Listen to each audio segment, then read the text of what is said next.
Hi, I'm really glad to be here today. My name's Jennifer Simpson, and I'm the Provost and Vice President Academic at Ryerson University.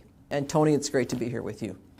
It's wonderful to be here today. My name is Tanya Mello. I go by Tony, as you heard Jennifer say, and I'm the Assistant Dean of Students at the Lincoln Alexander School of Law. I think the folks who are watching us and others, this is a really serious, that's why folks are here. That's why we're doing this Q&A. Because this question of renaming the institution at this moment, it's serious.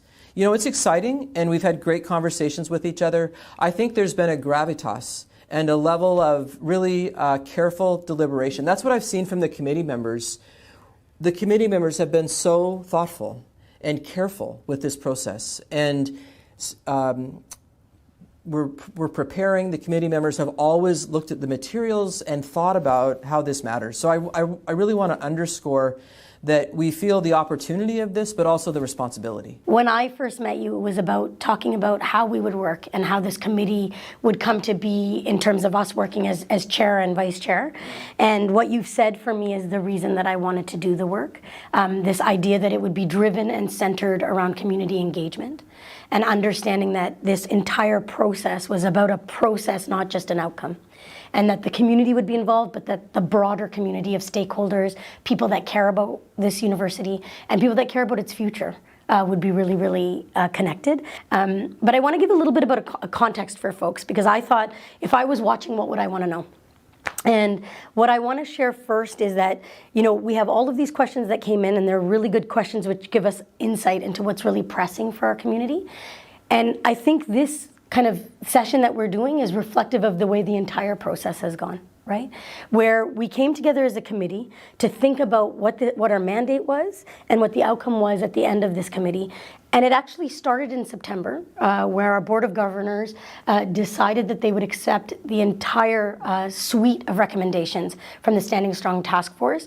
And for those of you who haven't read the report, it is accessible, it is powerful. I think it is such an important statement about how seriously we are taking this. And one of the big pieces in it was the renaming of the institution of Ryerson. And in deciding that, we decided to strike up this University Renaming Advisory Committee, which you and I have co-chaired. I'm the vice chair and you're the chair. And what was powerful was to think of, okay, what's the mandate of the committee and who the membership is going to be. And for me, what I want to make really clear is the mandate of the committee was never to come up with a final name. And I am saying that, and Jennifer is laughing, because everywhere we go, everybody says, what's the name? And I have an idea. My aunt from Northern Yukon has an idea for you. And I have loved that. But the idea behind it hasn't been that this committee is going to come out, you know, pull names out of a hat and decide at a dinner party, though I would have loved that, by the way.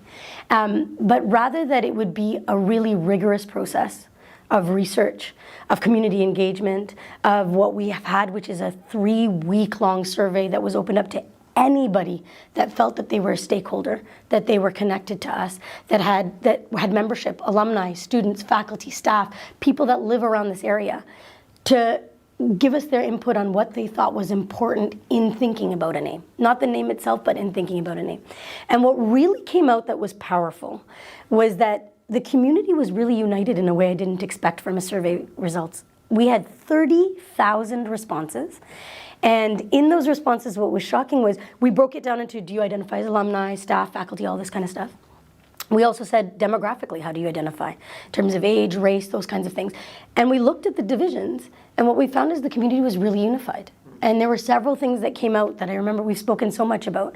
The first is that folks really wanted us to think about our name being attached to a location, and to this location, this place. And that was so powerful, and thinking about what that meant for the people that have been caregivers of this land and the people that are on this land right now. The second big thing that was really important was to attach and make sure that the name reflected our values, our principles, and our aspirations. And I know President Lashmi has talked so much about thinking about the name as aspirational and what it'll mean for our community in the future, not just today, in this moment, but in the future.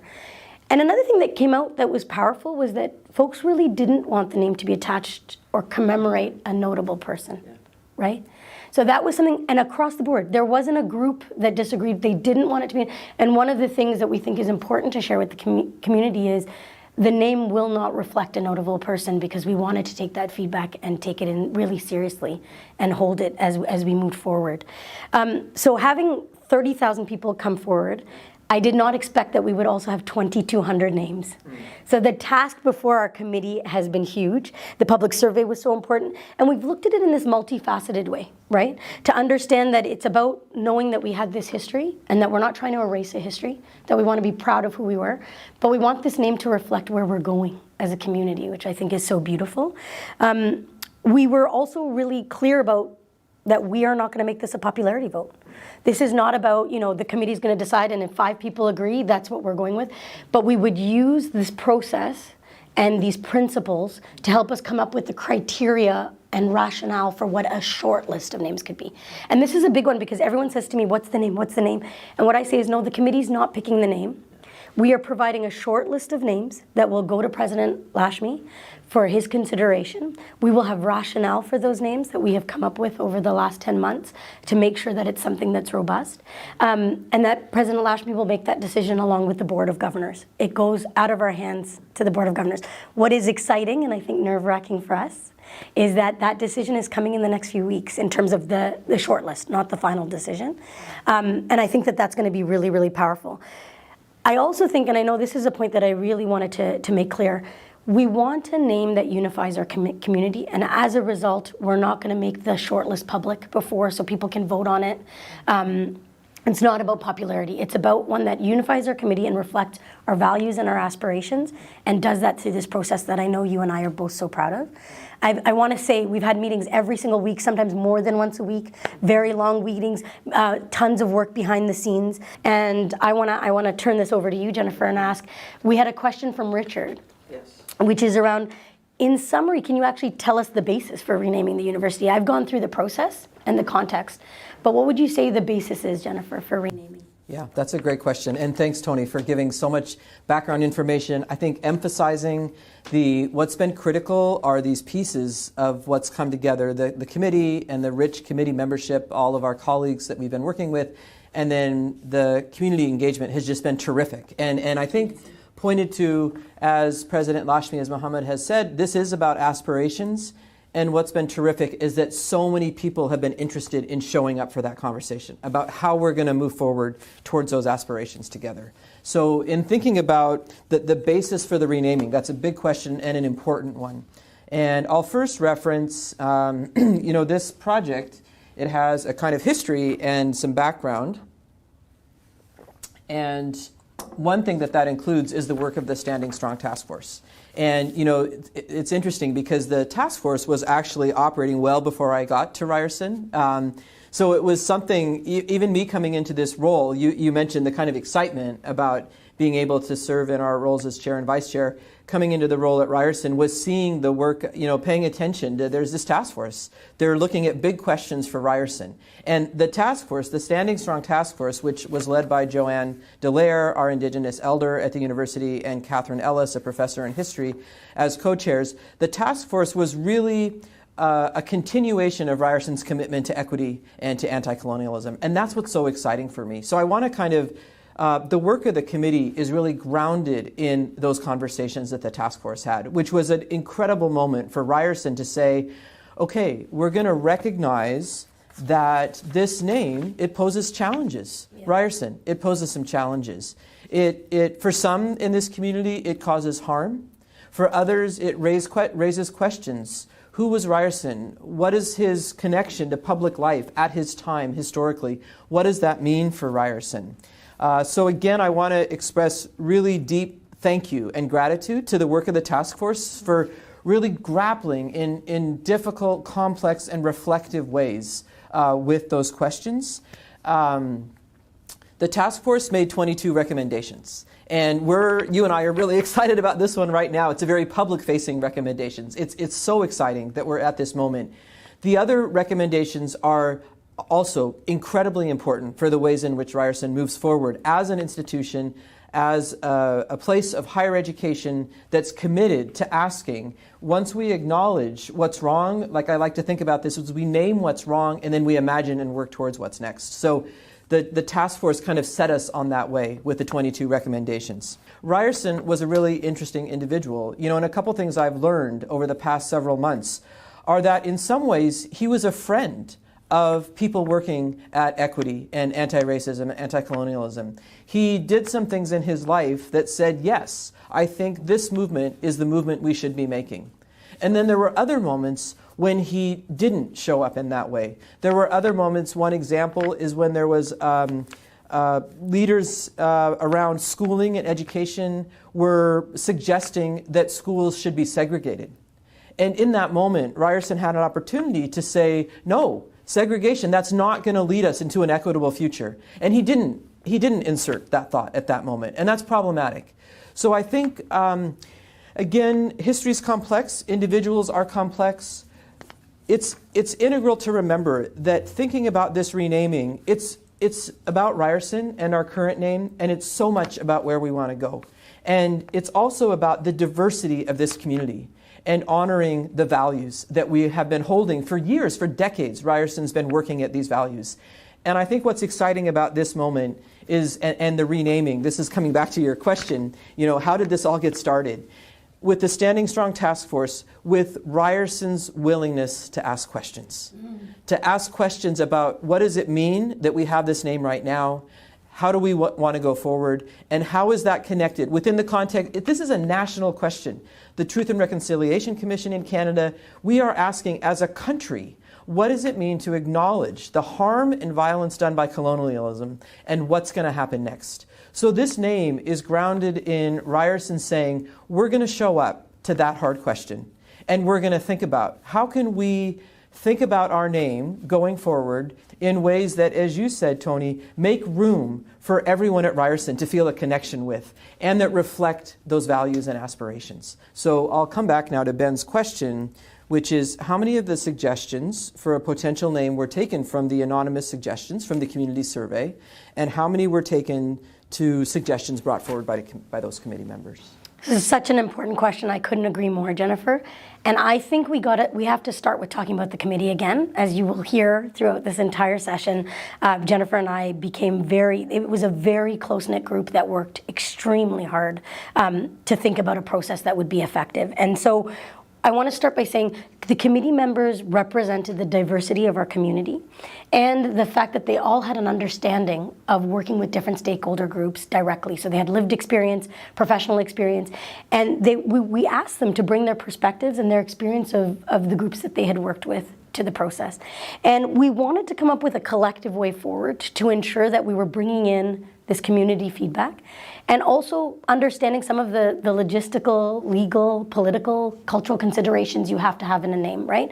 So this thing that we talked about before where you want to have an open process, but is within a structure that we can think about that will guide us so that we have a successful name for the university.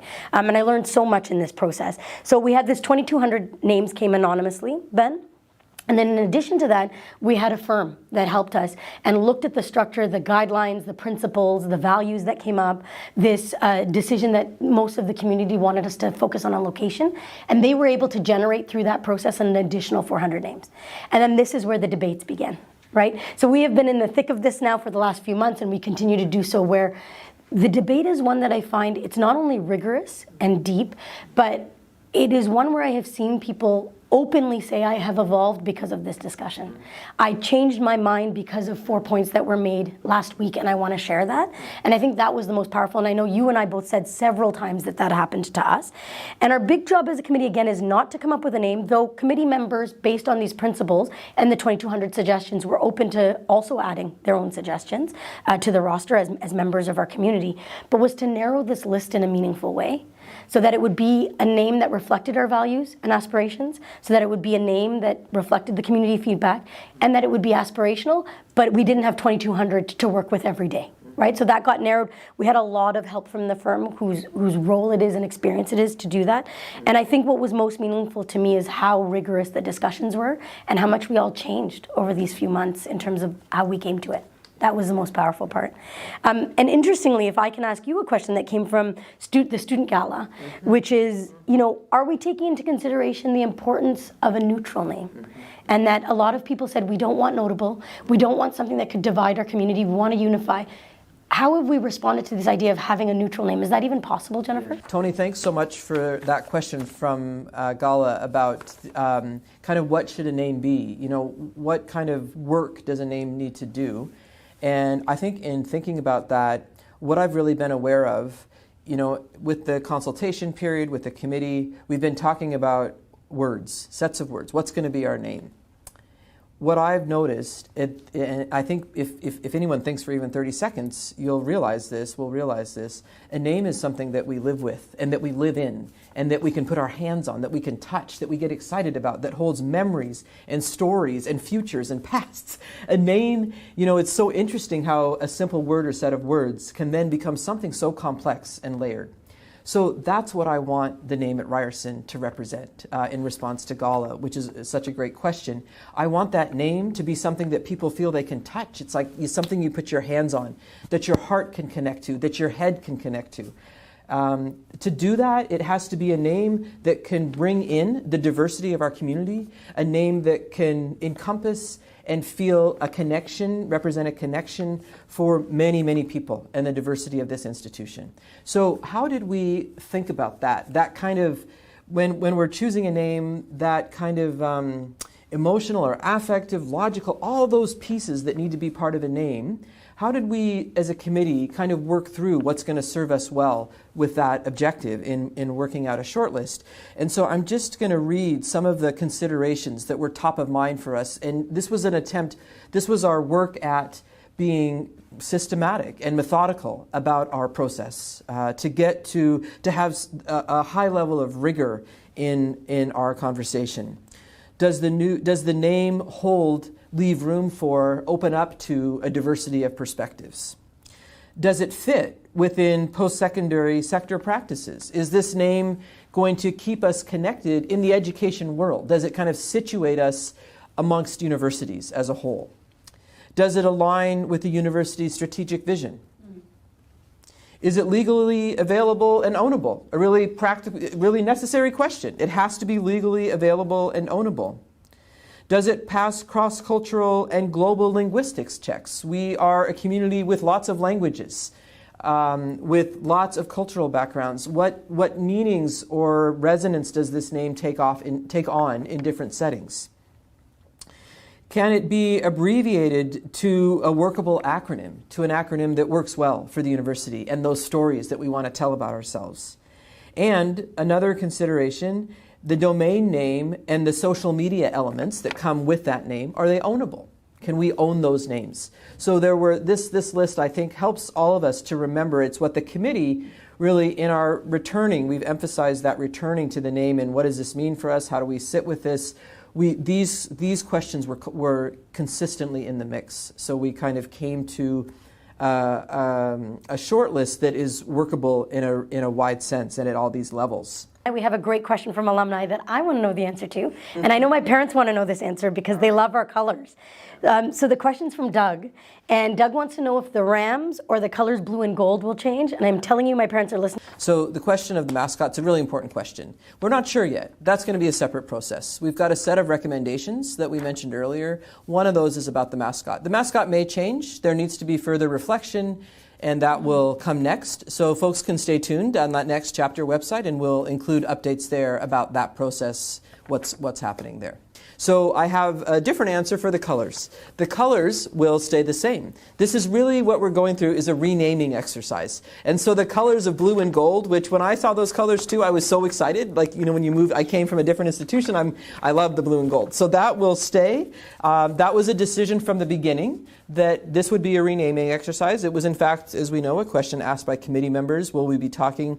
No. And in fact, the blue and gold, which represent the water and sun, there's a connection there. There's a reason for those colors. They will remain the same. And so we can look forward to, again, some consultation on a new mascot, but the colors remaining the same. We're really our committee is really working at the name aspect of the university. And I want to be clear to our committee who's listening that you will not be doing the mascot. We are done. We are very shortly done. We have taken a lot of time of these incredible people's lives. Yeah. I'll also just highlight that we'll also be retaining, like I said, we're retaining the colors. We'll also retain fonts and graphics, and this will also help, as you mentioned earlier, Tony, maintain that sense of continuity, not only for alumni, but also for everyone at Ryerson. So by changing the name and leaving a lot of these other things intact, it will kind of underline or make possible a strong sense of continuity with the reality and those stories and that connection that is Ryerson. So, Tony, I'm going to ask another question from a staff member, who's Kathy. And what Kathy is wanting to know, will there be a phased approach to implementing the name change, or will it be a coordinated effort to update all publicly visible branded terms when the new name is officially our legal name? So, Kathy, the amount of work that goes into this is astronomical. It has to be very coordinated, that it will be a phased approach. It just necessarily needs to be. From our end, Jennifer and mine, the committee has committed to having a short list of names for the president by the end of this academic year, so by the next month, to have that process gone. But I didn't know this, and some of you may be interested in this. The Ryerson Act has to be changed and provincially amended. So that's in the hands of the provincial government, which is outside of our kind of control. And once that amendment is made, all of our legal documents, our degrees, everything sort of is legally changed to the new name. So that said, we can actually start using the name in very meaningful ways. So things like on your LinkedIn, on your CV, your social media in general, when you're talking about the institution. So that transition can happen much more quickly, but things like huge signs with our name might take a little bit more time. Many departments across the university are going to be involved in a very coordinated and targeted way to help and ensure that units know their roles, their responsibilities. There will be a lot of support around the name change. In terms of knowing where things are changing after this session, we have this wonderful website called The Next Chapter, website that many people have been clicking on, and it has frequently asked questions. When the new name is released, it will be on the website right away. It will help you to understand more quickly what's going on and what phase we're in. Great. So we have a question that I think is very related again to the name and how it affects people right now. And it's from a student named Christy. And Christy, I'm guessing, is graduating. So if you are Christy, I want to congratulate you on graduation, especially in COVID. It's been so difficult. And Christy wants to know, will graduates of the spring 2022 convocation, which is happening in a few months, have the new name on their diploma? Or does the timeline suggest that it'll be applied on diplomas earliest next year? When is it, Jennifer? Yeah. Give us a sense. Yeah, Christy, Tony, Christy's asked such a good question. So many students have asked the same question. So I'm going to speak both to current students and then also to alumni. So first of all, as mentioned, all legal documents must reflect our current legal name. They have to line up. And that includes, legal documents includes parchments and academic records. For students, current students, diplomas that are available at the spring 2022 convocation will say Ryerson University. But over the next couple of months, we'll be sharing more information with students who have applied to graduate. We'll be able to let those students know what you can do to change your parchment. Alumni of the university will have two options, their choice. The first option is to carry forward, to hold on to their existing parchment, leave things as they are. The second option for all alumni is that those who want to change their parchment can request a reissue of their parchment once the legal name change has occurred, and the reissued document, the reissued parchment, will bear the new name. So alumni have that choice. And now finally, a related question this is from another alumni named Sonia. What do we do with the memorabilia? We've got all this swag and stuff we love about Ryerson, our t-shirts and hats, and what do we do with all that stuff? You know, I have to say, we really hope that people do not see this as an erasing of everything that we were in the past, right? The beauty of this and the nuance that we've been talking about this entire sort of fireside chat, it's not about erasing or changing our history. There are many things in that history we're incredibly proud of. And one of the things that came up for me in all of the community feedback was people have a connection to this institution that they're proud of, that's their contribution, and the things that happen with professors, faculty, staff, community members, volunteer work they did through this institution that has nothing to do with Edgerton Ryerson. And so we want you to hold that and be proud of it. You can wear the memorabilia, have the keychains, whatever it is you have, and hold that with pride. And for those of you who feel comfortable and want to do that, we ask you to wear that stuff branded and hold on to that history that you were a part of. It is not about one person being this entire institution, but the 40,000 plus students that came in every single year that made us who we were. So what I feel, and I say this all the time, it's up to you what you feel comfortable with. There will be many people in the community, I'm one of them, that isn't likely to wear Ryerson on there, because for me, it can cause harm for some people. There are others that will say, I have a pride to when I went, which is 1970 or 1980, right? And we want you to feel that pride and hold on to it. So Tony, it's been really great to be in this conversation with you today. It's been great because to work with you as colleagues, like we really got to know each other, like you said, in person, which was amazing. It must have been in August or September. I think what both of us were excited about from the start of this is the opportunity it represents for Ryerson. Like, what a big deal to be at this moment. And not only is it about the opportunity of a new name and finding a name that all of our diverse community can kind of live in. I want to make a note, like I talked about, a name is something we kind of get used to, that we live in, that holds stories and memories and events and all kinds of things. That part of this process that I've realized really, and several committee members have said this, sometimes I wasn't immediately excited about all the names. I thought, really? How is that going to work?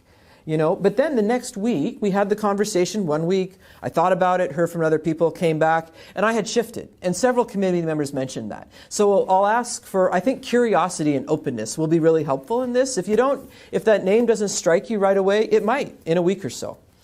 I want to come back to that opportunity, that what was so important to me about this and working with you on this was not just the opportunity of a new name, but it's that we're thinking about a new name in the context of equity and anti-colonialism. I don't know what reason could be more important for us to gather as a community and work at this together. And when I think about this, and I came to Ryerson in the midst of this process to moving towards a new name, I felt so excited that I was coming into an institution that had picked up this question. They didn't turn away from the question. Ryerson did not turn away. We said, you know what? From Mohammed, senior leadership across the university, we want to tackle this question. And starting with the task force, getting to now us chairing this committee, and that's what's exciting to me, is that we're at a point where with our colleagues on the committee, we've considered what can that new name be that takes us forward. And it was just great, Tony, to do that work with you. I feel the same way. I have to tell you, when I first came into it, I was nervous. I understood the gravity of what this means. And I think the name is extraordinarily important and symbolic.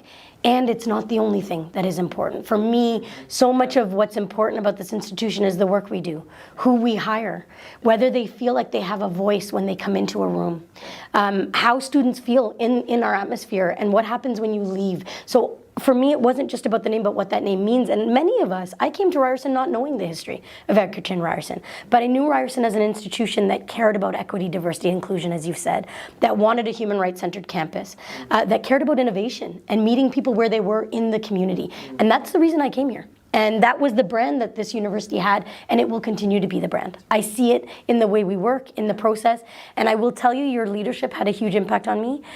Working with the new provost that I didn't know, and worried about a committee that I wanted to make sure we did a process that was so meaningful, right? We keep saying, it's not just the name that matters, it's the process and what we did as a community to get there. And I think many of us have said on the committee, we're so proud of where we came. And how we got to it. And the last thing I want to say is that I really do think you're right about it takes a while for the name to sort of sink in. It's like wearing a new pair of shoes. So give yourself some time. There were things that evolved in the conversations, and you will feel differently over time when the name first comes out. And also know that the name is not everything. What we are is an institution of people that are committed to principles, values, and future aspirations, and that work will be tied to the name wherever we go in the world. And I'm proud of that. Yeah. Thanks, Tony. Well said. Thank you so much, Jennifer. Yeah, thank you. And thank you for this conversation. It's been great. Yeah, thank you.